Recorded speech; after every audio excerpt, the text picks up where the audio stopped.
ಎಲ್ಲ ಸಹೃದಯರಿಗೆ ನಮಸ್ಕಾರ. 5ನೇ ದಿವಸ ಅಂದ ತಕ್ಷಣ ಮತ್ತೊಂದು ದೊಡ್ಡ ಗ್ಯಾಪ್ ಬರುತ್ತೆ ಅಂತ ನನಗೂ ಅನಿಸ್ಬಿಡುತ್ತೆ. ಈಗ 4 ದಿವಸದೊಳಗೆ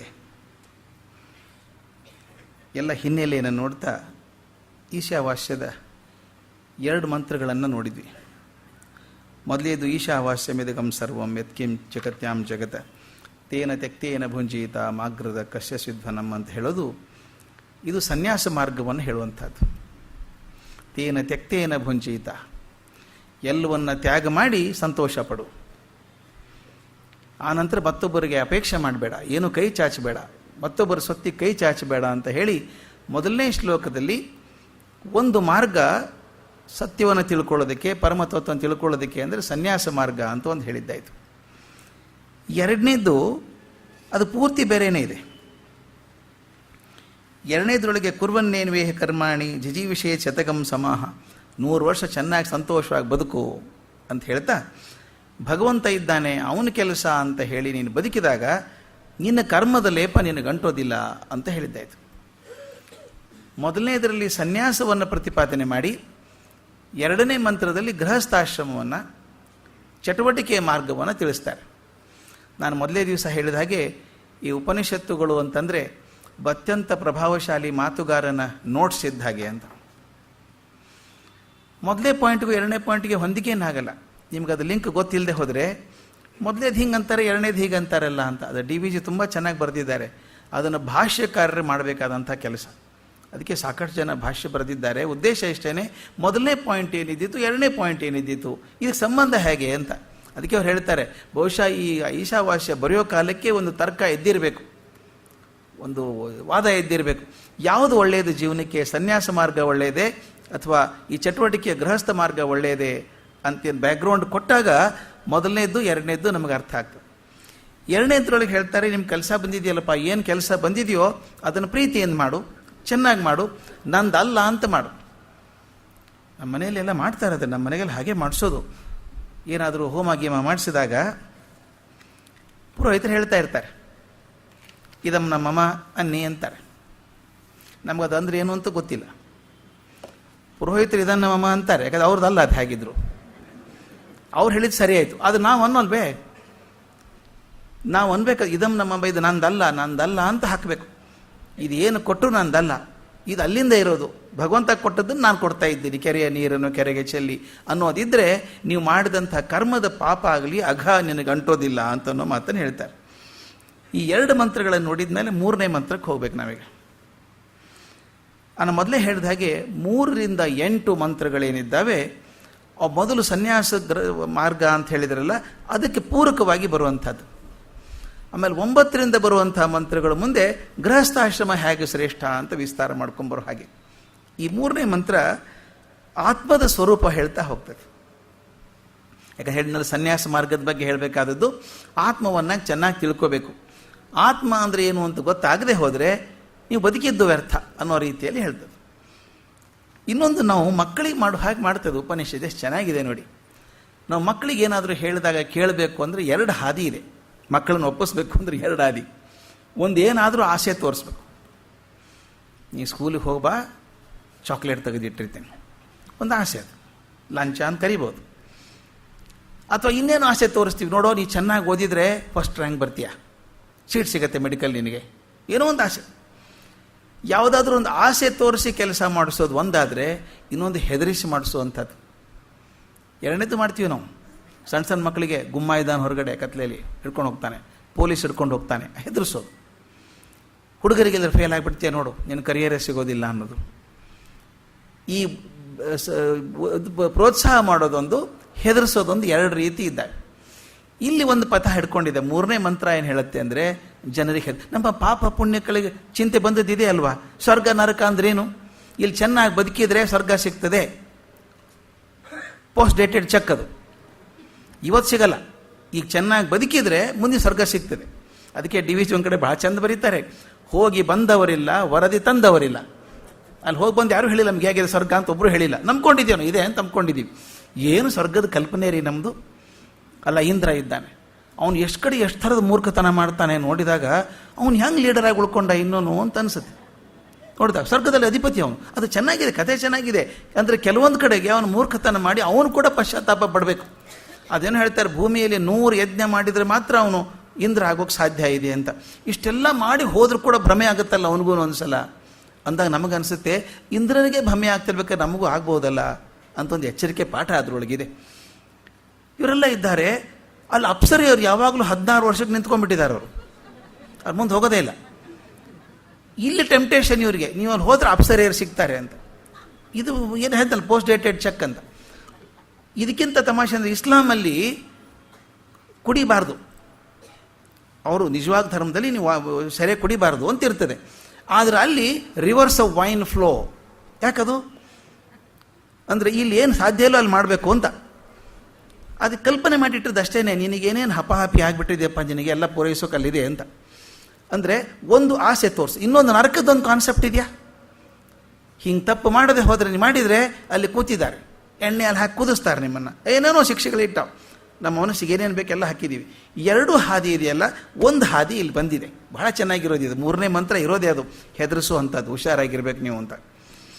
ಅಸೂರ್ಯ ನಾಮತೆ ಲೋಕ ಅಂಧೇನ ತಮಸಾವೃತ ತಾಂಸ್ತೆ ಪ್ರೇತ್ಯಾಭಿಗಚ್ಚಂತಿ ಏಕೆ ಚಾತ್ಮಹನೋ ಜನಃ. ಇದನ್ನು ಡಿವಿಷನು ಅದೆಷ್ಟು ಚಂದ ಮಾಡಿದ್ದಾರೆ. ಆತ್ಮವನ್ನು ಉಪೇಕ್ಷಿಸಿದರೋ ಕೊಂದರವರು, ಆತ್ಮವನ್ನು ಉಪೇಕ್ಷಿಸಿದರೋ ಕೊಂದರವರು. ಧಾರುಣಿಯಿನ್ ಆ ಜನರು ತೆರಳಿದ ಬಳಿಕ ಸೇರುವರು ಕುರುಡು ಕತ್ತಲೆ ತುಂಬಿಕೊಂಡಿರುವ ಘೋರ ಅಸುರ್ಗೆ ಸಲಲಿರುವ ಲೋಕಗಳ. ಇನ್ನು ಸುಲಭ ಹೇಳಬೇಕಂದ್ರೆ, ಸಂಕ್ಷಿಪ್ತವಾದ ಅರ್ಥ ಅಂದರೆ, ಆತ್ಮಹಾನಿಯನ್ನು ಉಂಟು ಮಾಡೋರು ಯಾರಿದ್ದಾರೋ ಆತ್ಮಹನೋ ಜನಃ ಅಂತ ಒಂದು ಕಡೆ ಮಾತದು. ಯಾರು ಆತ್ಮಹಾನಿಯನ್ನು ಮಾಡ್ತಾರೋ ಅವರು ಮರಣದ ನಂತರ ಕತ್ತಲೆಯಿಂದ ಆವೃತವಾದಂಥ ಅಸುರರ ಜಗತ್ತಿಗೆ ಸೇರುವುದು ಖಂಡಿತ. ಅಸುರರ ಜಗತ್ತೇ ಒಂದು ಹೆದರಿಕೆ. ಗಾಢವಾದ ಕತ್ತಲೆಯಿಂದ ತುಂಬಿಕೊಂಡಂಥ ಅಸುರರ ಜಗತ್ತಿಗೆ ಹೋಗ್ತಾರೆ. ಯಾರು ಆತ್ಮಹಾನಿಯನ್ನು ಮಾಡ್ತಾರೋ ಅವರು ಅಸುರರ ಲೋಕಗಳಿಗೆ ಹೋಗ್ತಾರೆ, ಅಂಧಕಾರದಲ್ಲಿ ಹೋಗ್ತಾರೆ ಅಂತ ಹೆದರಿಕೆ. ಅಂದರೆ ಯಾರು ಆತ್ಮವನ್ನು ಉಪೇಕ್ಷೆ ಮಾಡ್ತಾರೆ ಅವರು. ಉಪನಿಷತ್ತಿನ ಮಂತ್ರದೊಳಗೆ 2 ಸ್ಪಷ್ಟ ಇದೆ. 2 ಥರದ ಜನ ನಮ್ಮಲ್ಲಿದ್ದಾರೆ ಅಂದಂಗಾಯ್ತು. ಆತ್ಮವನ್ನು ತಿಳ್ಕೊಂಡವ್ರು ಒಬ್ಬರಾದರೆ, ಆತ್ಮದ ಬೆಲೆ ಇಲ್ಲದೆ ಬದುಕಿದವರು ಬಹಳ ಜನ ಇದ್ದಾರೆ. ಇದು ವಾರ್ನಿಂಗ್ ಸೆಕೆಂಡ್ ಇರೋರಿಗೆ. ನಾವು ಸಾಮಾನ್ಯವಾಗಿ ಮೇಷ್ಟ್ರು ಮಾಡೋದೇ ಹಾಗೆ, ನಾವು ಚೆನ್ನಾಗಿರೋರಿಗೆ ಹೆದರಿಸೋದು. ನೀವು ಕ್ಲಾಸಲ್ಲಿ ನೋಡಿ, ಹುಡುಗರು ಒಂದು 20 ಜನ ಲೇಟಾಗಿ ಬರ್ತಾರೆ ಕ್ಲಾಸ್ಗೆ. ಕ್ಲಾಸಲ್ಲಿ ಕೂತಿದ್ದಾರಲ್ಲ, ನನಗೂ ಆಗಿತ್ತದು, ನಮ್ಮೊಬ್ಬರು ಮೇಷ್ಟ್ರು ಮಾಡೋರು. ಹುಡುಗರು ಬಂದಿಲ್ಲ, ಇವ್ರು ಚೆನ್ನಾಗಿ ಬೈದು ಹುಡುಗರಿಗೆ, you know what even punctuality ಅಂದ್ರೆ ಏನು ಗೊತ್ತಾ, ಸಮಯ ಪ್ರಜ್ಞೆ ಅಂದರೆ ಗೊತ್ತಾ, ಕರೆಕ್ಟಾಗಿ ಬರಬೇಕು, ಲೇಟಾಗಿ ಬರಬಾರ್ದು. ಚೆನ್ನಾಗಿ ಒಂದು 20 ನಿಮಿಷ ಭಾಷಣ ಹೊಡೆದು, ಸಮಯ ಪ್ರಜ್ಞೆ ಅಂದರೆ ಹೇಗಿರಬೇಕು ಅಂತೆಲ್ಲ ಹೊಡೆದ್ರು. ಒಬ್ಬ ಹುಡುಗಿ ಎದ್ದೆ ಅಂತ ಹೇಳಿದ್ಲು, ಬಹಳ ಒಳ್ಳೆ ಲೆಕ್ಚರ್ ಸರ್, ಬಟ್ ಇದು ಅವ್ರಿಗೆ. ನಾವೆಲ್ಲ ಕರೆಕ್ಟ್ ಟೈಮ್ ಬಂದು ಒಳಗಡೆ ಇದ್ದೀವಿ, ಬರಲಾರ್ದವ್ರು ಹೊರಗಡೆ ಇದ್ದಾರೆ ಅಲ್ವಾ. ನಾವು ಮೆಸೇಜ್ ಕೊಡಬೇಕಾದದ್ದು ಅವ್ರಿಗೆ, ಯಾರು ಬಂದಿಲ್ಲ ಅವರಿಗೆ. ಇದು ಹೇಳಿದ್ದು ಚೆನ್ನಾಗಿದೆ, ನೀವು ಕ್ಲಾಸಿಗೆ ಬರಬೇಕು, ಕರೆಕ್ಟಾಗಿ ಬರಬೇಕು, ನಾವು ಬಂದಿದ್ದೀವಲ್ಲ, ಕೂತಿದ್ದೀವಿ ನಾವು. ಇಲ್ಲಿ ಪ್ರಶ್ನೆ ಅದು, ಯಾರಿಗೆ ಹೇಳ್ತಿದ್ದಾರೆ? ಆತ್ಮವನ್ನು ತಿಳಿದವರಿಗೆ ಅಲ್ಲ. ಯಾರು ಆತ್ಮದ ಬೆಲೆನೇ ಅರ್ಥ ಆಗಿಲ್ಲೋ ಅವ್ರು ಹೇಳ್ತಾರೆ ನೀವು ಆತ್ಮ ಹಾನಿ ಮಾಡ್ಕೋತಾ ಇದ್ದೀರಿ ಅಂತ. ಯಾರು ಲೋಕ ವೈಭವಗಳಿಗೆ ಮಾರು ಹೋಗಿ ಇದೇ ಪ್ರಪಂಚ ಅಂದ್ಕೊಂಡು ಆತ್ಮ ಇರೋದನ್ನು ಮರೆತೇ ಬಿಟ್ಟಿದ್ದಾರೋ ಅವರು ಆತ್ಮ ಹಾನಿ ಮಾಡಿಕೊಂಡಂಥ ಜನ ಅಂತ. ಬಹಳ ಚಂದದ ಮಾತದು. ಭಾಷ್ಯದಲ್ಲಿ ತುಂಬ ಚಂದ ವಿವರವಾಗಿ ಬರೀತಾರೆ ಶಂಕರಾಚಾರ್ಯರು. ಯಾವ ಮನುಷ್ಯ ತನ್ನೊಳಗಿರುವಂಥ ವಜ್ರವನ್ನೇ ಗುರುತಿಸೋದಿಲ್ಲೋ ಹೊರಗಡೆ ಇರೋ ಕಾಜಿನ ಚೂರಿ ಓಡಾಡ್ತಾ ಇದ್ದಾನೆ ಅಂತ. ಅಂಥವರು ಆತ್ಮ ಹಾನಿ ಮಾಡಿಕೊಂಡವರು ಅಂತ. ಇಂಥ ಆತ್ಮ ಹಾನಿ ಮಾಡಿಕೊಂಡವ್ರ ಕಥೆಗಳು ಬೇಕಾದಷ್ಟು ನಮ್ಮಲ್ಲಿದ್ದಾವೆ. ಅದ್ರ ಒಬ್ಬ ನನಗನಿಸಿದ್ದು ತಕ್ಷಣ ಹೊಳೆದಿದ್ದು ಗಜನಿ ಮೊಹಮ್ಮದ್ ಅಂತ. ಗಜನಿ ಮೊಹಮ್ಮದ್ ದೇಶದ ಮೇಲೆ ಅದೆಷ್ಟು ಸಲ ದಾಳಿ ಮಾಡಿದ್ನೋ ಪಾಪಿ. ನಮ್ಮ ಇತಿಹಾಸ ದಾಖಲೆ ಮಾಡಿದೆ ಅದನ್ನು. ಬಂದಾಗೆಲ್ಲ ನಮ್ಮ ದೇವಸ್ಥಾನಗಳನ್ನು ಲೂಟಿ ಮಾಡಿ ಹಾಳು ಮಾಡಿ ಹೋದ ಅಂತ. ಅಷ್ಟು ಸಲ ಬಂದದ್ದು ಲೂಟಿ ಮಾಡಿಕೊಂಡು ಬಂಗಾರ ತೊಗೊಂಡು ಹೋದ, ವಜ್ರ ತೊಗೊಂಡೋದ, ಎಲ್ಲ ತೊಗೊಂಡು ಹೋದ. ಅವನಿಗೆ ಕೊನೆ ವಯಸ್ಸಲ್ಲಿ ಶಾಂತಿ ಸಿಗಲಿಲ್ಲ ಅಂತ. ಅದು ಹೆಂಗೆ ಸಿಕ್ಕಿತ್ರಿ? ಒಳ್ಳೆ ಕೆಲಸ ಮಾಡಿದರೆ ಶಾಂತಿ ಸಿಗ್ತದೆ, ಕೆಟ್ಟ ಕೆಲಸ ಮಾಡಿದ್ರೆ ಮನಸ್ಸಿಗೆ ಅದು ಸಂಕಟ ಇದ್ದೇ ಇರುತ್ತೆ. ತುಂಬ ಒದ್ದಾಟ ಆಯಿತು, ಶಾಂತಿ ಸಿಗ್ತಾ ಇಲ್ಲ ಅಂತ ಮಂತ್ರಿಗಳಿಗೆ ಹೇಳಿದ್ನಂತೆ. ಅವರೊಬ್ಬ ಯಾರೋ ಒಳ್ಳೆ ಮಂತ್ರಿ ಇರಬೇಕು, ಅವ್ನು ಹೇಳಿದ್ನಂತೆ, ಸ್ವಾಮಿ ಇಷ್ಟು ದಿವಸ ಏನೇನು ಮಾಡಿದ್ದೀರೋ ಮಾಡಿಬಿಟ್ಟಿದ್ದೀರಿ, ಅದರದ್ದೆಲ್ಲ ಪ್ರತಿಫಲ ಈಗ ನಿಮ್ಮ ಮನಸ್ಸಿಗೆ ಸಂಕಟ ಆಗ್ತಾ ಇದೆ. ಅದಕ್ಕೆ ಈಗಾದರೂ ಸ್ವಲ್ಪ ಕಾಲ ಆದರೂ ಒಬ್ಬ ಒಳ್ಳೆ ಸಂತನ ಹತ್ತಿರ ಸ್ವಲ್ಪ ದಿವಸ ಹೋಗಿರಿ. ಒಂದು 4 ಕಾಲ ಸಂತರ ಹತ್ರ ಇದ್ದರೆ ನಿಮ್ಮ ಮನಸ್ಸು ಒಂದು ಸ್ವಲ್ಪ ಸಮಾಧಾನ ಆಗ್ತದೆ ಅಂತ. ಈ ಒಳಗಡೆ ಕ್ಷುದ್ರ ಮನಸ್ಸು ಇದೆಯಲ್ಲ, ಅದೇನು ಮಾಡುತ್ತೆ? ಹೌದಾ, ಯಾವ ಸಂತ ನನಗೆ ಲಾಯಕ್ ಆದವನು? ನೋಡಿ, ಇದು ಹಿಂಗಿದೆ. ತಾನು ಸಂತ, ನನಗೆ ಲಾಯಕ್ ಆದಂಥ ದೊಡ್ಡ ಸಂತ ಯಾರು? ಅವ್ರು ಹುಡ್ಕಾಡು ಹೇಳಿದ್ರಂತೆ, ಅಬು ಹಸನ್ ಅಂತಿದ್ದಾನೆ, ಅವನಕ್ಕಿಂತ ದೊಡ್ಡ ಸಂತ ನಮಗೆ ಹೇಳೋಕ್ಕಾಗೋದಿಲ್ಲ, ಅವನ ಕಡೆ ಹೋಗಿ ಒಂದು ತಿಂಗಳು ಇದ್ದು ಬನ್ನಿ, ನೀವು ಚೆನ್ನಾಗಿರ್ತದೆ ಅಂತ. ಆಯಿತು, ಸಂದೇಶ ಕಳಿಸಿ ಅಬು ಹಸನ್ಗೆ ತನ್ನ ಆಶ್ರಮ ಎಲ್ಲ ಸರಿಯಾಗಿ ಇಟ್ಕೊಂಡಿರಬೇಕು, ಚಕ್ರವರ್ತಿ ಇರ್ತಾನೆ ಅಂಥೇಳಿ ರೆಡಿ ಮಾಡ್ಕೊಳ್ಳಿ ಅಂತ ಹೇಳಿದರು. ಅತ್ಯಂತ ವೇಗದ ಕುದುರೆ ಮೇಲೆ ಹೋಗುವಂಥ 4-5 ಜನ ದೂತರು ಹೋಗಿ ಸಂದೇಶ ಕೊಟ್ಟರು ಹಸನ್ಗೆ. ಚಕ್ರವರ್ತಿಗಳೇ ಬರ್ತಾರಂತೆ, ಒಂದು ತಿಂಗಳು ಇರ್ತಾರಂತೆ ಇಲ್ಲಿ, ಅದಕ್ಕೆ ನಿಮ್ಮ ಆಶ್ರಮ ಎಲ್ಲ ಬದಲಾಯಿಸಬೇಕು, ಚೇಂಜ್ ಮಾಡಬೇಕು, ಚಕ್ರವರ್ತಿ ಬರಬೇಕಾದ್ರೆ ಸಕ್ಕಾಗಿರ್ಬೇಕಲ್ಲ, ಮಾಡಬೇಕು ಅಂತ.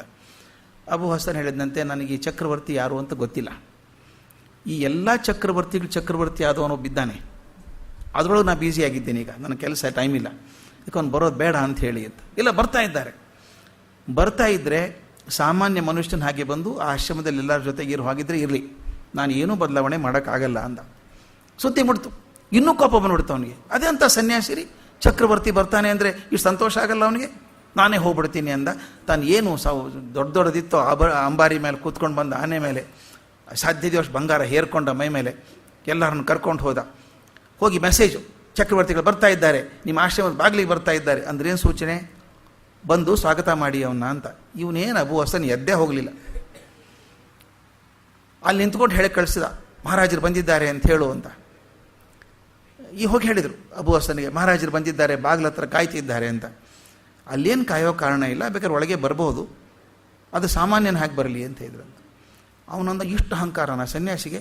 ನನಗೇ ಇಲ್ಲ, ಇವನಿಗೆ ಎಷ್ಟು ಅಹಂಕಾರ ಇದೆ ಇದು ಅಂದ್ಕೊಂಡು ಏನು ಮಾಡಿದೆ ಗೊತ್ತಾ, ನೋಡೇ ಬಿಡೋಣ, ಪರೀಕ್ಷೆ ಮಾಡೋಣ ಅಂಥೇಳಿ ಆನೆಯಿಂದ ಇಳಿದು ಒಂದು ಕೊಠಡಿ ಹೋಗಿ ತನ್ನ ಬಟ್ಟೆ ಬದಲಾಯಿಸ್ಕೊಂಡು ಗುಲಾಮರ ಡ್ರೆಸ್ ಹಾಕ್ಕೊಂಡಂತೆ.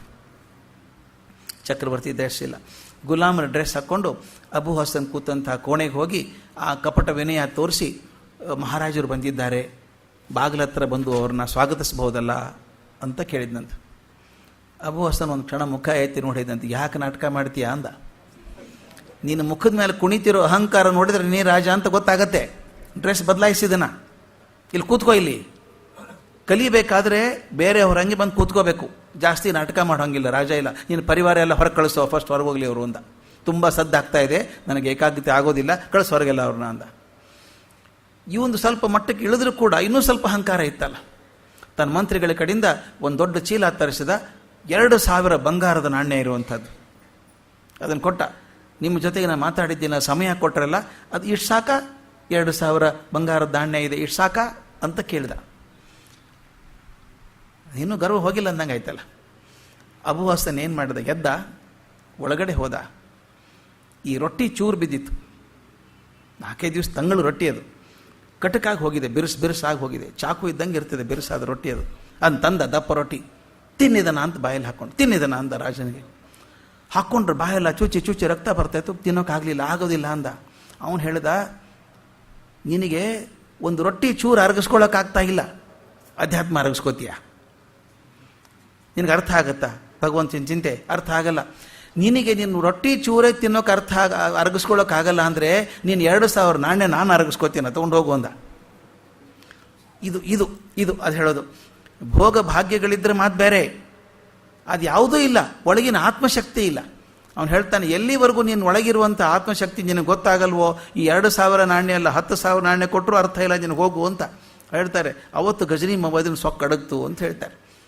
ಅಡಗಬೇಕಾದ್ರೆ ಬೇಕಾಗ್ತದೆ, ಒಂದ್ಸಲ ಗೊತ್ತಾಗಬೇಕು, ನನಗಿರುವಂಥ ಭೋಗ ಭಾಗ್ಯಗಳಿಂದ ಏನೂ ಆಗೋದಿಲ್ಲ, ಅದು ಆಗಬೇಕಾದದ್ದು ಒಳಗಿರುವಂಥ ಶಕ್ತಿಯಿಂದ ಅಂತ.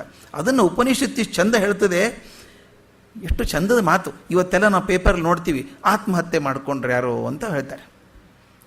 ಉಪನಿಷತ್ತು ಹೇಳುತ್ತೆ ಅದು ಆತ್ಮಹತ್ಯೆ ಅಲ್ಲ, ಅದು ದೇಹ ಹತ್ಯೆ, ಬರೀ ಹತ್ಯೆ ಅಷ್ಟೇ ಅದು, ಆತ್ಮಹತ್ಯೆ ಅಲ್ಲ, ಆತ್ಮ ಅವಿನಾಶಿ, ಅದು ಆತ್ಮಕ್ಕೆ ಸಾವಿಲ್ಲ. ಅದರಿಂದ ಆತ್ಮಹತ್ಯೆ ಅಲ್ಲ ಮಾಡ್ಕೊಂಡದ್ದವರು, ದೇಹ ಹತ್ಯೆ ಮಾಡಿಕೊಂಡದ್ದು. ಅದು ಎಷ್ಟು ಚಂದ ಅನಲೈಸ್ ಮಾಡ್ತಾರೆ ಆಚಾರ್ಯರು ಅಂದರೆ, ನೀವು ಆತ್ಮಹತ್ಯೆ ಅಂತ ಕರಿಬೇಡಿ, ಆತ್ಮಹತ್ಯೆ ಮಾಡ್ಕೊಳ್ಳೋ ಶಕ್ತಿನೂ ನಿಮಗಿಲ್ಲ. ಯಾಕಂದರೆ ಆತ್ಮ ಇದ್ರೆ ಗೊತ್ತಿರ್ತಾರೆ ತಾನೇ ಆತ್ಮಹತ್ಯೆ ಮಾಡ್ಕೊಳ್ಳೋದು. ನಾವು ಹತ್ಯೆ ಮಾಡ್ಕೊಳ್ಳೋದು, ಜೀವ ಹತ್ಯೆ ಮಾಡ್ಕೊಳ್ಳೋದು, ದೇಹ ಹತ್ಯೆ ಮಾಡ್ಕೊಳ್ಳೋದು, ಅದು ಹತ್ಯೆ, ದೇಹ ಹತ್ಯೆ.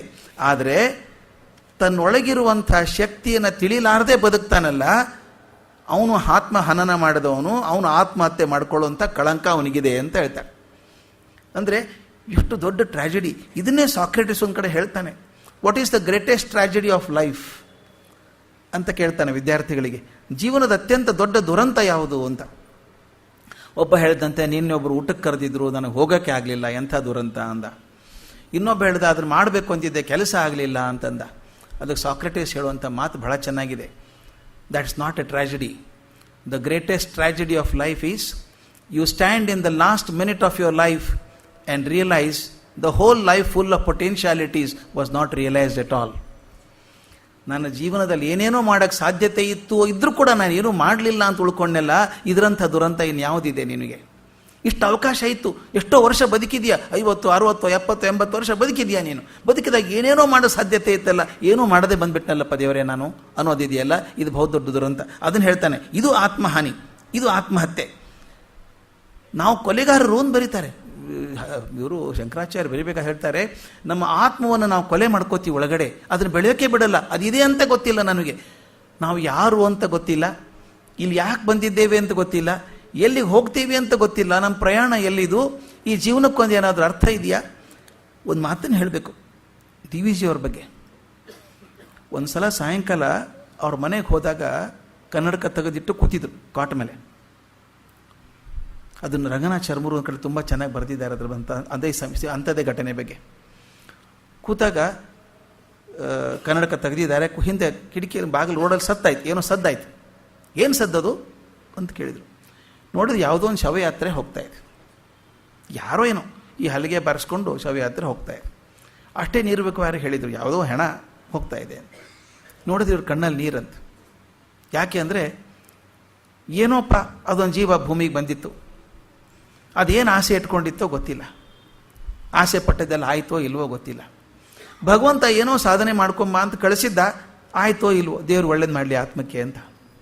ಇಂಥ ಜೀವ ಅಂದರೆ ಪ್ರತಿಯೊಂದು ಜೀವ ಭೂಮಿಗೆ ಬಂದಾಗ ಯಾವುದೋ ಒಂದು ಆಶಯ ಹೊತ್ತು ಬಂದಿರುತ್ತೆ, ಯಾವುದೋ ಒಂದು ಡಿಕ್ಟೇಟ್ ಇರುತ್ತೆ, ಭಗವಂತನ ಡಿಕ್ಟಮ್ ಇರ್ತದೆ, ಈಗ ಮಾಡ್ಕೊಂಬ ಅಂತ. ಅದಾಯ್ತಾ, ಪೊಟೆನ್ಷಿಯಲ್ ಸರಿ ಆಯಿತಾ, ಜೀವನದ ಅರ್ಥ ಏನು ಅಂತ ಗೊತ್ತಿಲ್ಲದೆ ಹೋದರೆ ನಾವೆಲ್ಲ ಅಜ್ಞಾನಿಗಳಾಗೋದಷ್ಟೇ ಅಲ್ಲ, ಆತ್ಮ ಹಾನಿಕಾರರಾಗ್ತೀವಿ, ಆತ್ಮ ಹನನ ಮಾಡ್ತೀವಿ ಅಂತ.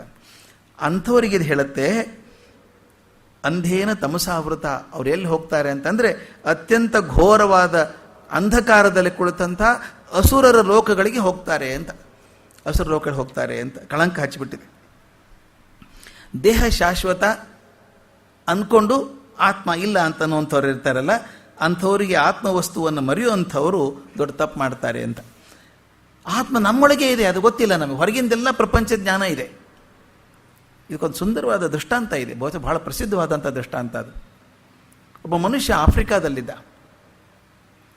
ಆಫ್ರಿಕಾದಲ್ಲಿ ಒಂದು ಸಣ್ಣ ಹಳ್ಳಿಯಲ್ಲಿ ಒಂದು ಮನೆ ಮಾಡ್ಕೊಂಡಿದ್ದಾನೆ. ಒಂದು 2 ಎಕರೆ ಜಮೀನು ಇರಬೇಕು ಅವನು. ಮಳೆ ಆಗಲಿಲ್ಲ. ಆಫ್ರಿಕಾದಲ್ಲಿ ಮಳೆ ಆಗೋ ಸ್ವಲ್ಪ ಅಪರೂಪ ಆಗಾಗ. 3 ವರ್ಷ ಮಳೆ ಆಗಲಿಲ್ಲ.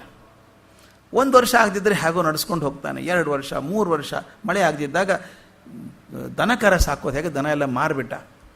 ಜನ ಎಲ್ಲ ಗುಳೆ ಹೋಗೋಕೆ ಶುರು ಮಾಡಿದರು. ಇವನು ಹೋಗಬೇಕು ಅಂತ ತೀರ್ಮಾನ ಮಾಡಿಕೊಂಡ. ಆ ಹೊತ್ತಿಗೆ ಒಂದು ಸ್ನೇಹಿತ ಒಬ್ಬ ಬಂದ ಆಫ್ರಿಕಾದ ಇನ್ನೊಂದು ಭಾಗದಿಂದ. ಅವನು ಹೇಳ್ದ, ಇಲ್ಯಾಕೆ ಕೂತಿದ್ಯೋ ನೀನು, ಮಾರು, ಎಲ್ಲ ಕಡೆ ಆಫ್ರಿಕಾದಲ್ಲಿ ವಜ್ರದ ಗಣಿಗಳಿದ್ದಾವೆ, ನೀನು ವಜ್ರ ಗಣಿ ತಗೋ, ಒಂದು ಈ ಕಡೆ ದುಡ್ಡಿಲ್ವಾ, ಬೇಡ ಬಿಡು, ವಜ್ರ ಕೊಂಡ್ಕೋ, ಒಂದು 4 ವಜ್ರ ಕೊಂಡ್ಕೋ, ತಿರುಗಾಡಿ ಅದು ಲಾಕರ್ದಲ್ಲಿ ಇಡು. 4 ವರ್ಷಕ್ಕೆ ಅದ್ರ ಬೆಲೆ 2 ಪಟ್ಟು 3 ಪಟ್ಟು ಆಗ್ತದೆ. ಇವತ್ತು ರಿಯಲ್ ಎಸ್ಟೇಟ್ ಮಾಡೋದೇ ತಾನೆ, 4 ಪಟ್ಟು ಆಗ್ತಿ ಇಟ್ಕೋ, ಅಮ್ಮ ಬೇಕಾದಷ್ಟು ಚೆನ್ನಾಗಿರ್ಬೋದು. ನಿನಗೊಂದು ಹೆಬ್ಬಟ್ಟಿನ ಗಾತ್ರದ್ದು ಒಂದು ಏನಾದರೂ ವಜ್ರ ಸಿಕ್ಕಿಬಿಟ್ರೆ ನೀನೊಂದು ರಾಜ್ಯದ ಅಧಿಪತಿ ಆದಂಗೆ, ಅಷ್ಟು ಬೇಕಾದಷ್ಟು ದುಡ್ಡು ಇರುತ್ತೆ, ಮಾಡು ಅಂದ. ಇವನು ನಂಬ್ಕೊಂಬಿಟ್ಟ. ಆತನ ಹೊಲ ಮಾರಿದ, ಆ ದುಡ್ಡು ಏನು ಬಂದಿತ್ತು ಕಟ್ಕೊಂಡ. ಹೆಂಡತಿ ಮಕ್ಕಳನ್ನು ಯಾರ್ದೋ ಪರಿಚಯದವ್ರ ಮನೆಯಲ್ಲಿ ಇಟ್ಟು ನಾವು ಒಂದು 2 ವರ್ಷ ಸುತ್ತಾಡ್ಕೊಂಡು ಬರ್ತೀನಿ ಅಂತ ಹೋದ. ಎಲ್ಲ ಕಡೆ ಹುಡುಕಾಡ್ದ. ಇವನ ಕೈಲಿರುವಷ್ಟು ದುಡ್ಡಿಗೆ ವಜ್ರದ ಗಣಿ ಸಿಗಲಿಲ್ಲ, ಸಣ್ಣ ಸಣ್ಣದು ಸಿಗಲಿಲ್ಲ. ವಜ್ರಗಳನ್ನು ತೊಗೋಬೇಕಂದ್ರೆ ಅದು ನಿಜ ಅವನು ಸುಳ್ಳು ಗೊತ್ತಾಗಲಿಲ್ಲ. ತಿರುಗಾಡಿ ಈ ತಿರುಗಾಟದಲ್ಲಿ ಸುಸ್ತಾಯಿತು, ಅಶಕ್ತತೆ ಬಂತು, ದುಡ್ಡೆಲ್ಲ ಕರಗಿ ಹೋಯ್ತು. ಇನ್ನೇನು ಮಾಡ್ತಾನೆ, ದುಡ್ಡು ಕರಗಿದ ಮನೆ ಹದಿ ಹಿಡಿಬೇಕಲ್ಲ. ಮನೆಗೆ ಹೋಗೋಣ ಅಂತ ಬಂದ. ಮನೆಗೆ ಬರ್ತು ನೋಡ್ತಾನೆ, ಆ ಹಳ್ಳಿನೇ ಇಲ್ಲ, ಭಾರಿ ದೊಡ್ಡ ಪಟ್ಟಣ ಆಗಿಬಿಟ್ಟಿದೆ, ಅತ್ಯಂತ ಶ್ರೀಮಂತ ನಗರ ಆದಂಗೆ ಕಾಣ್ತದೆ. ಅದಕ್ಕೆ ನೋಡಿದ್ರೆ ಒಳಗೆ ಕೇಳ್ದ, ಏನು ಊರ ಹೆಸರು ಇದು ಅಂತ ಕೇಳ್ದ. ವಜ್ರನಗರಿ ಅಂದ್ರು ಅವರು. ಊರಿನ ಹೆಸರೇ ವಜ್ರನಗರಿ, ನಿಂಗೆ ಯಾಕೆ ಬಂತಿದ್ದು? ಹುಡ್ಕೊಂಡು ಹೋದ, ಹೆಂಡ್ತಿನ ಹುಡುಕಿದ. ಏನಾಯಿತು ಅಂತ ಕೇಳ್ದ. ಆಕೆ ಹೇಳೋಕೆ ಶುರು ಮಾಡಿದ್ಲು, ಎಂಥ ಪಾಪಿಗಳು ನಾವು ಗೊತ್ತಾ, ನೀ 2 ಎಕರೆ ಜಮೀನು ಮಾರಿ ಹೋದೆಯಲ್ಲ, ಆ ಮನುಷ್ಯ ಬಾವಿ ತೆಗ್ಸೋಕೆ ಹೋದರೆ ಅಲ್ಲಿ ವಜ್ರ ಸಿಕ್ತು. ಹುಡುಕಿದ್ರೆ ಇದು ಅತ್ಯಂತ ಶ್ರೇಷ್ಠ ವಜ್ರದ ಗಣಿ ಅಂತಿದ್ದು. 2 ಎಕರೆ ಪೂರ್ತಿ ತೆಗೆದಿದ್ದಾರೆ, ಅವನು ಅತ್ಯಂತ ಪ್ರಪಂಚದ ಶ್ರೀಮಂತ ಆಗಿ ಹೋಗಿದ್ದಾನು ಅವನು ಅಂತ. ಇವನು ಅಲ್ಲೇ ಓಡಾಡಿದ್ದಾನೆ, ಅಲ್ಲೇ ಬದುಕಿದ್ದಾನೆ. ಇದು ಬೇಡ ಅಂತ ಬಿಟ್ಟು ಅಲ್ಲಿ ಹೋಗಿದ್ದಾನೆ ಹುಡ್ಕೋದಕ್ಕೆ ವಜ್ರದ ಗಣಿ, ಕಾಲಲ್ಲಿ ಇದ್ದಂಥ ವಜ್ರದ ಗಣಿ. ನಮಗಾಗೋದು ಹಾಗೇನೆ. ಅದನ್ನೇ ಆಚಾರ್ಯರು ಹೇಳ್ತಾರೆ, ನಮ್ಮಲ್ಲಿದ್ದಂಥ, ನಮ್ಮೊಳಗೆ ಇದ್ದಂಥ, ನಮ್ಮ ಜೊತೆಗೆ ಬಂದಂಥ ಆತ್ಮನು ಅರ್ಥ ಮಾಡ್ಕೊಳ್ಳಾರ್ದೆ ಹೊರಗಿನ ಭೋಗಗಳನ್ನು ಅರ್ಥ ಮಾಡ್ಕೋತೀವಲ್ಲ ಅಂತ ಹೇಳ್ತಾರೆ. ಈ ಪ್ರಜ್ಞೆಯನ್ನು ತಿಳಿಸೋದಕ್ಕೆ ಛಾಂದೋಗ್ಯದಲ್ಲಿ ಒಂದು ಬಹಳ ಬುದ್ಧವಾದ ದೃಷ್ಟಾಂತ ಬರ್ತದೆ. ಛಾಂದೋಗ್ಯ ಉಪನಿಷತ್ತಲ್ಲಿ ಭಾಳ ಚಂದವಾದಂಥ, ಅದು ಅತ್ಯಂತ ಅರ್ಥಗರ್ಭಿತವಾದದ್ದು, ಇದಕ್ಕೆ ಹೊಂದುವಂಥದ್ದು. ಬ್ರಹ್ಮನನ್ನು ತಿಳಿದಂಥ ಪ್ರಜಾಪತಿ ಮಹಾಜ್ಞಾನಿ. ಆತ ಒಂದ್ಸಲ ಇವು ರಾಕ್ಷಸರನ್ನು ಮತ್ತು ದೇವತೆಗಳನ್ನು ಕರೆದಂತೆ, ನಿಮ್ಮ ನಾಯಕರ ಕಳಿಸ್ಕೊಡಿ ಅಂತ ಕಳಿಸ್ದ. ಈ ಕಡೆ ಇಂದ್ರ ಹೋದ, ಆ ಕಡೆ ವಿರೋಚನ ಹೋದ. ರಾಕ್ಷಸರ ಕಡೆಯಿಂದ ವಿರೋಚನ, ಇಂದ್ರ ಈ ಕಡೆ ದೇವತೆಗಳಿಂದ ಹೋದ. ಆವಾಗ ಬ್ರಹ್ಮಜ್ಞಾನಿಯಾದಂಥ ಪ್ರಜಾಪತಿ ಹೇಳಿದಂತೆ, ನೋಡ್ರಪ್ಪ, ನಿಮ್ಮಿಬ್ಬರಿಗೂ ಗೊತ್ತಿರಬೇಕಾದಂಥ ವಿಷಯ, ಆತ್ಮಜ್ಞಾನ ನಿಮಗಿರಬೇಕು. ಆತ್ಮ ಅವಿನಾಶಿಯಾದದ್ದು, ಅದಕ್ಕೆ ದುಃಖ ಇಲ್ಲ, ಸಾವಿಲ್ಲ, ನೋವಿಲ್ಲ, ಯಾವ ಕಳಂಕನೂ ಇಲ್ಲ. ಅಂಥದ್ರ ಬಗ್ಗೆ ನಿಮಗೆ ಶಾಶ್ವತ ಜ್ಞಾನ ಸಿಕ್ಕರೆ ನಿಮ್ಮ ಜೀವನ ಚೆನ್ನಾಗಿರ್ತದೆ ಅಂತ ಕೇಳಿದ್ರಂತ. ತಕ್ಷಣ ಇಬ್ಬರು ಕೇಳಿದ್ರು, ಹಾಗಾದ್ರೆ ಆತ್ಮವನ್ನು ತಿಳ್ಕೊಳ್ಳೋದು ಹೇಗೆ ಅಂತ ಹೇಳಿದ. ಅಷ್ಟು ಸುಲಭವಾಗಿ ತಿಳ್ಕೊಳ್ಳೋಕ್ಕಾಗಲ್ಲ. ಇಬ್ಬರು ನೀವೇನು ಮಾಡಬೇಕಂದ್ರೆ, ಈಗ 32 ವರ್ಷ ಬ್ರಹ್ಮಚರ್ಯ ಮಾಡಬೇಕು, ತಪಸ್ಸು ಮಾಡಬೇಕು, ಧ್ಯಾನ ಮಾಡಬೇಕು. 32 ವರ್ಷ ಮಾಡಿ ನನ್ನ ಕಡೆ ಬನ್ನಿ ಅಂದ. ವಿರೋಚನ, ಇಂದ್ರ ಇಬ್ಬರು 32 ವರ್ಷ ತಪಸ್ಸು ಮಾಡಿ ಹೋದ್ರು ಮತ್ತೆ ಪ್ರಜಾಪತಿ ಕಡೆಗೆ. ಈಗ ಹೇಳಿ ಆತ್ಮ ಅಂದರೆ ಏನು ಅಂತ. ಆತ ಹೇಳ್ದ, ನೀವು ಬಹಳ ಕಷ್ಟಪಡೋದು ಕಾರಣ ಇಲ್ಲ. ಈಗ ಹೇಗೂ ಧ್ಯಾನ ಮಾಡಿ ಬಂದಿದ್ದೀರಲ್ಲ, ನೀವು ಬೆಳಗ್ಗೆ ಎದ್ದು ನೀರಲ್ಲಾಗಲಿ ಕನ್ನಡಿ ಆಗಲಿ ಮುಖ ನೋಡಿಕೊಂಡ್ರೆ ಏನು ಕಾಣುತ್ತೋ ಅದೇ ಆತ್ಮ ಅಂದ. ಇಬ್ಬರು ಮುಖ ನೋಡಿಕೊಂಡ್ರು, ದೇಹ ಕಾಣಿಸ್ತು. ವಿರೋಚನ ಹೋಗಿ ತಾನು ಸಾರಿಬಿಟ್ಟ ತಮ್ಮ ಮಂದಿಗೆಲ್ಲ, ಅಯ್ಯೋ ಪ್ರಜಾಪತಿ ಹೇಳಿಬಿಟ್ರು, ದೇಹನೇ ಆತ್ಮ, ಆದ್ದರಿಂದ ದೇಹದ ತೃಪ್ತಿಗೋಸ್ಕರ ಕೆಲಸ ಮಾಡಬೇಕು, ಇದೇ ಮಾಡಬೇಕು, ಇದೇ ಆತ್ಮ ಅಂತ ಹೋದ. ವಿರೋಚನ ಹೋಗ್ಬಿಟ್ಟ, ಅವನು ಚಿಂತೆ ಮಾಡಲಿಲ್ಲ. ಆದರೆ ಇಂದ ಬುದ್ಧಿವಂತ ವಿಚಾರ ಮಾಡಿದ, ನೋಡಿ ದೇಹ ಆತ್ಮ ಅಂತ ಹೇಳಿದ ಪ್ರಜಾಪತಿ. ಆದರೆ ದೇಹ ಕುಂಟಿದ್ರೆ ಹಾಗಾದರೆ ಆತ್ಮನೂ ಕುಂಟುತ್ತಾ? ದೇಹ ಕುರುಡಾದರೆ ಆತ್ಮ ಕುರುಡಾಗತ್ತಾ? ದೇಹಕ್ಕೆ ನೋವಾದರೆ ಆತ್ಮಕ್ಕೆ ನೋವಾಗತ್ತಾ? ಮತ್ತು ನೋವಿಲ್ಲ ಅಂತ ಹೇಳಿದ ಪ್ರಜಾಪತಿ. ಮತ್ತೆ ಹೋದನಂತೆ. ಇದು ಪುನರಾವರ್ತನೆ ಹೋಗಿಬಿಟ್ಟು, ನನಗಿದು ಡೌಟ್ ಬರ್ತದೆ, ನೀನು ಹೇಳಿಬಿಟ್ಟೆ ನಿಜ, ಆದರೆ ಆತ್ಮಕ್ಕೆ ಕುಂಟೋದು ಕಾಣಿಸ್ದೇ ಇರೋದು ಹಿಂಗೆಲ್ಲ ಇದೆಯಾ ಅಂತ. ಇಲ್ಲ, ಮತ್ತು ಆತ್ಮ ಅಂದರೆ ಏನು? ಹಾಗಾದರೆ ಸ್ವಲ್ಪ ಸರಿ ದಾರಿಗೆ ಬಂದಿದ್ಯಪ್ಪ ನೀನು, ಇನ್ನು 32 ವರ್ಷ ತಪಸ್ಸು ಮಾಡು, ಧ್ಯಾನ ಮಾಡಿ ಬಾ ಅಂದ. ಇವನು ಮಾಡಿ ಹೋದಂತೆ. ಮಾಡಿ ಹೋಗಿ ಈಗ ಆತ್ಮ ಅಂದರೆ ಹೇಗಿದೆ ಅಂತ ಹೇಳು ಅಂತ. ಆಗ ಪ್ರಜಾಪತಿ ಹೇಳ್ತಾನೆ, ಈಗೇನಿಲ್ಲಪ್ಪ, ನಿನಗೆ ಗೊತ್ತಾಗತ್ತೆ, ಆತ್ಮ ಅಂದರೆ ನಿನ್ನ ಮಲ್ಕೊಂಡಾಗ ನಿನ್ನ ಕನಸು ಬೀಳತ್ತಲ್ಲ, ಕನಸಿನ ಹಾಗೆ ಇರ್ತದೆ ಆತ್ಮ ಅಂತ. ಬಂದ ಸ್ವಲ್ಪ ದಿವಸ ಸರಿ ಅನ್ನಿಸ್ತು, ಹೌದು ಕನಸಿಗೆ ನೋವಿಲ್ಲ, ಕನಸು ಕುಂಟಲ್ಲ, ಕನಸಿಗೆ ಕುಡ್ಡಾಗ್ತು ಅಂತ ಹೇಳೋಕ್ಕಾಗಲ್ಲ. ಕನಸಿಗೆ ಹಾಗಾದರೆ ನೋವಿಲ್ಲ ಅಂದಮೇಲೆ ದೇಹದ ಬಾಧೆಗಳು ಯಾವುದೂ ಇಲ್ಲ, ಅದರಿಂದ ಇರ್ಬೋದು ಅಂದ್ಕೊಂಡ. ಸ್ವಲ್ಪ ದಿವಸದಲ್ಲಿ ವಿಚಾರ ಮಾಡಿದ, ಒಂದು ಪ್ರಾಬ್ಲಮ್ ಇದೆ ಅಂದ. ಕನಸಲ್ಲಿ ಕೂಡ ನಾವು ಅಳ್ತೇವೆ, ಕೆಲವೊಂದು ಸಲ ನಗ್ತೇವೆ, ಸಂತೋಷ ಆಗತ್ತೆ, ದುಃಖ ಆಗತ್ತೆ, ಅಯ್ಯೋ ಎಲ್ಲೋ ಬಿದ್ದಂಗೆ ಅನಿಸುತ್ತೆ, ಒಂದೇ ಸಲ ತಡಕ್ಕನೆ ಎದ್ದು ಕೂತ್ಕೊಂಡ್ಬಿಡ್ತೇವೆ. ಹಂಗಾರೆ ಕನಸಲ್ಲಿ ಇದು ಆಗ್ತಿರ್ಬೇಕಾದ್ರೆ ಆತ್ಮಕ್ಕೆ ಆಗ್ತದೆ, ಹಾಗಾದ್ರೆ ನೋವು ಆಗ್ತದ, ದುಃಖ ಆಗ್ತದೆ, ಸಂತೋಷ ಆಗ್ತದ. ಮತ್ತೆ ವಾಪಸ್ ಹೋದ. ನೀ ಹೇಳಿ ಸರಿ ಅನ್ನಿಸ್ತಿಲ್ಲ, 64 ವರ್ಷ ಆಯ್ತು ಈಗ ಮಾಡ್ತಾಯಿದ್ದು, ಇನ್ನೇನು ಮಾಡಬೇಕು ಅಂತ. ಆದರೆ ಇನ್ನು 32 ವರ್ಷ ಹೋಗು, 32 ವರ್ಷ ತಪಸ್ಸು ಮಾಡಬೇಕು, ಧ್ಯಾನ ಮಾಡಬೇಕು, ಬರಬೇಕು. ಬಂದ, ಈ ಸಲ ಹೇಳು ಅಂದ. ನಾನು ಹೇಳಿದ ಸ್ವಲ್ಪ ಮಾಡಿಫಿಕೇಷನ್ ಮಾಡ್ತೀನಿ. ಆತ್ಮ ಅಂದರೆ ಹೇಗಿದೆ ಅಂದರೆ, ನಿನಗೆ ಅತ್ಯಂತ ಆಳವಾದ ನಿದ್ರೆ ಬರುತ್ತಲ್ಲ ಹಾಗಿರುತ್ತೆ, ಕನಸಿಲ್ಲದ ನಿದ್ದೆ ಇದ್ದ ಹಾಗೆ ಇರ್ತದೆ ಆತ್ಮ ಅಂದ. ಅಂದ್ಕೊಂಡ, ಇರಬೇಕು ಕರೆಕ್ಟ್ ಆಯ್ತಿದೆ. ಯಾಕಂದರೆ ಕನಸಿಲ್ಲಲ್ಲ, ನಿದ್ರೆ ಆಳ ಇದೆ, ನನಗೆ ಯಾವ ನೋವು ಗೊತ್ತಾಗಿಲ್ಲ, ದುಃಖ ಗೊತ್ತಿಲ್ಲ, ನಾನು ಏನಿದ್ದೀನಿ ಅಂತ ಗೊತ್ತಿಲ್ಲ, ಬಹುಶಃ ಇದು ಆತ್ಮಪ್ರಜ್ಞೆ ಇರಬೇಕು ಅಂದ್ಕೊಂಡ. ಆ ಸ್ವಲ್ಪ ದಿವಸ ಚಿಂತೆ ಮಾಡುವನು ಅವನು, ಇಂದಿರಾ ಚಿಂತೆ ಮಾಡುವಂಥವನು, ಚಿಂತನೆ ಮಾಡುವನು. ಅವನಿಗನ್ನಿಸ್ತು ಇಲ್ಲೇನೋ ತಪ್ಪಾಗಿದೆ ಒಂದೇನೋ. ಯಾಕಂದರೆ ನಿದ್ರೆಯಲ್ಲಿದ್ದಾಗ ನಾನು ಇದ್ದದ್ದೇ ಎಚ್ಚರ ಇಲ್ಲಲ್ಲ, ತಿಳುವಳಿಕೆ ಇಲ್ಲ, ನನಗೆ ಅರಿವೇ ಇಲ್ಲ. ಆತ್ಮಕ್ಕೆ ಅರಿವಿಲ್ಲದೆ ಇರುತ್ತಾ? ಆತ್ಮ ಸದಾಕಾಲ ಅರಿವಿನಲ್ಲೇ ಇರಬೇಕಲ್ಲ, ಎಚ್ಚರದಲ್ಲೇ ಇರಬೇಕಲ್ಲ ಅದು.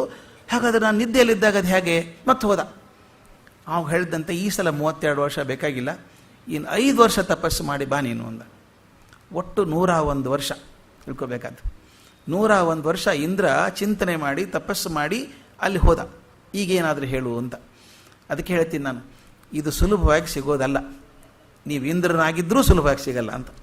ಇಂದ್ರನಾಗಿದ್ದರೂ 101 ವರ್ಷ ತಪಸ್ಸು ಮಾಡಬೇಕು. ಅದನ್ನು ಮಾಡಿದ ಮೇಲೆ ಪ್ರಜಾಪತಿ ಹೇಳ್ತಾನೆ, ಈಗ ನೋಡಪ್ಪ, ಆತ್ಮ ಅಂದರೆ ದೇಹದಲ್ಲಿರುವಂಥ ನಾನು ನಾನು ಅನ್ನತ್ತಲ್ಲ, ನಾನು, ಇದು ನಾನು, ನನ್ನ ಹೆಸರಿದು, ಇದು ನನ್ನ ಕೈ, ಎಷ್ಟು ಚೆನ್ನಾಗಿದೆ ನೋಡಿ, ಇದು ನೋಡೋದಕ್ಕೆ ಅನಿಸುತ್ತೆ, ಇದು ನನ್ನ ಕೈ, ಇದು ನನ್ನ ಕಿವಿ, ಇದು ನನ್ನ ಬಾಯಿ, ಇದು ನನ್ನ ಕಾಲು ಅಂತ ಹೇಳೋರು ಯಾರು?